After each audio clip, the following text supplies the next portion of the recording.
sebuah seni bela diri yang telah menjadi bagian dari budaya Nusantara selama ratusan tahun. Warisan budaya yang mulai pudar, pencaksilat. Dulu, pencaksilat adalah simbol kehormatan, keberanian, dan kedisiplinan.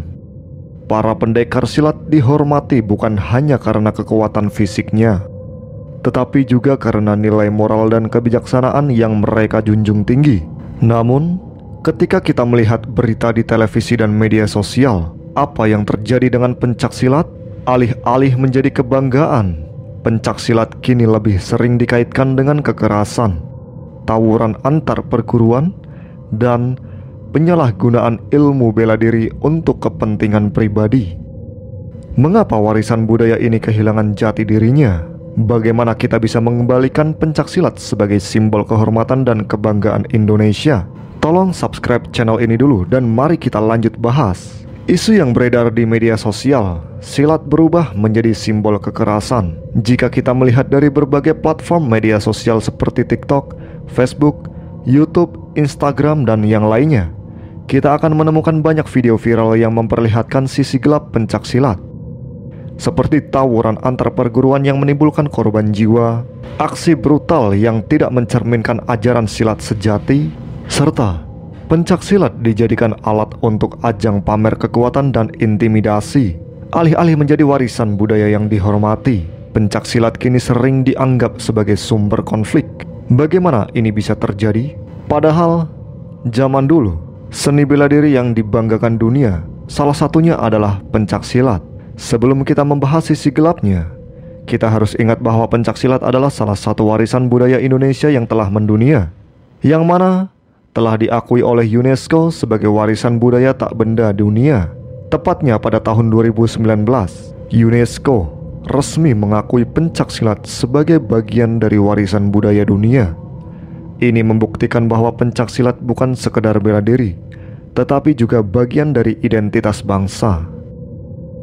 Saat ini, pencaksilat dipelajari di lebih dari 40 negara, termasuk Amerika Serikat, Belanda, dan Prancis. Bahkan, aktor-aktor Hollywood menggunakan teknik silat dalam film aksi seperti John Wick 3 dan The Raid. Itu adalah kebanggaan kita.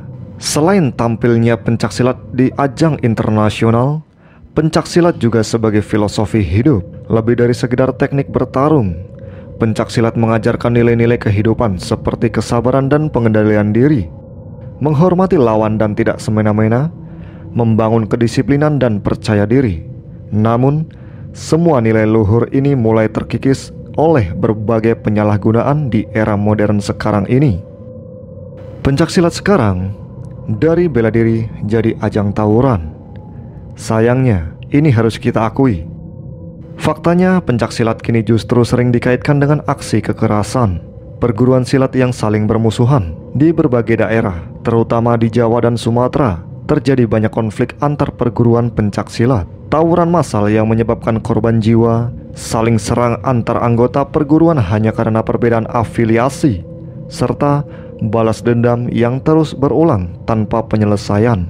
Ajang pamer kekuatan di jalanan ini di media sosial tersebar luas. Kita sering melihat video sekelompok pesilat yang mengganggu ketertiban umum, memblokir jalanan, dan menantang orang lain untuk berkelahi.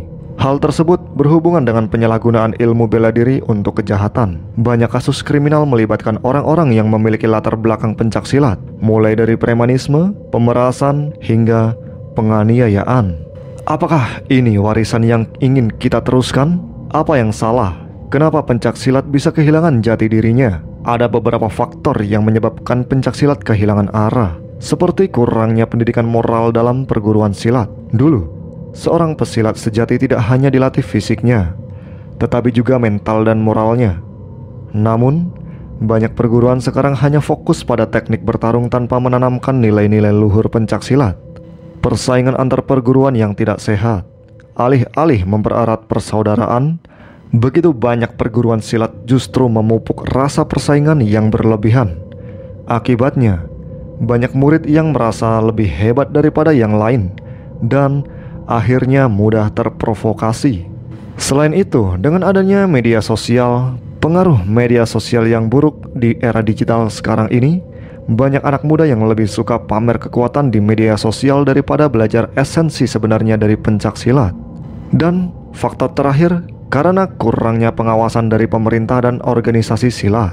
Tidak semua perguruan memiliki sistem kontrol yang baik. Beberapa justru menjadi tempat berkembangnya paham kekerasan dan konflik sosial. Jika ini terus dibiarkan, maka pencaksilat yang seharusnya menjadi kebanggaan bangsa akan semakin kehilangan jati dirinya. Lantas, bagaimana kita bisa berbenah? Jika kita ingin mengembalikan pencaksilat ke jalurnya, maka ada beberapa langkah yang harus kita lakukan. Seperti mengembalikan nilai-nilai luhur pencaksilat. Perguruan silat harus menanamkan kembali ajaran kesabaran, kedisiplinan, dan penghormatan kepada orang lain. Ajaran berikutnya yaitu menghapus budaya permusuhan antar perguruan. Melalui pemerintah dan organisasi silat harus membuat regulasi yang lebih ketat untuk mencegah konflik perguruan. Selanjutnya, menggunakan media sosial untuk edukasi, bukan pamer kekerasan. Seperti video ini.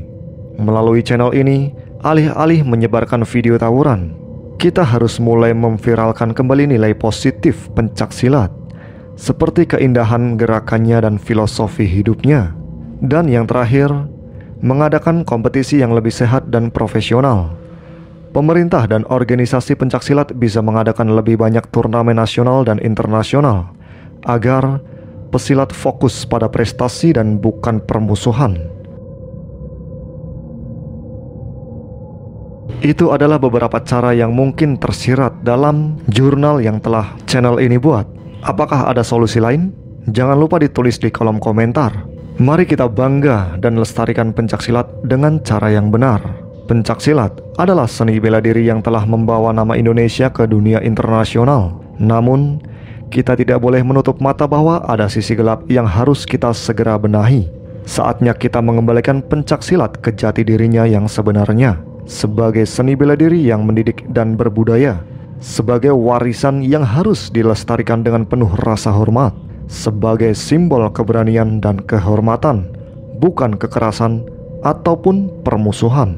Jika kita semua bergerak bersama, maka pencaksilat bisa kembali menjadi kebanggaan Indonesia yang diakui dunia. Jika kalian setuju bahwa pencaksilat harus kembali ke jalur yang benar, jangan lupa like, share, dan subscribe.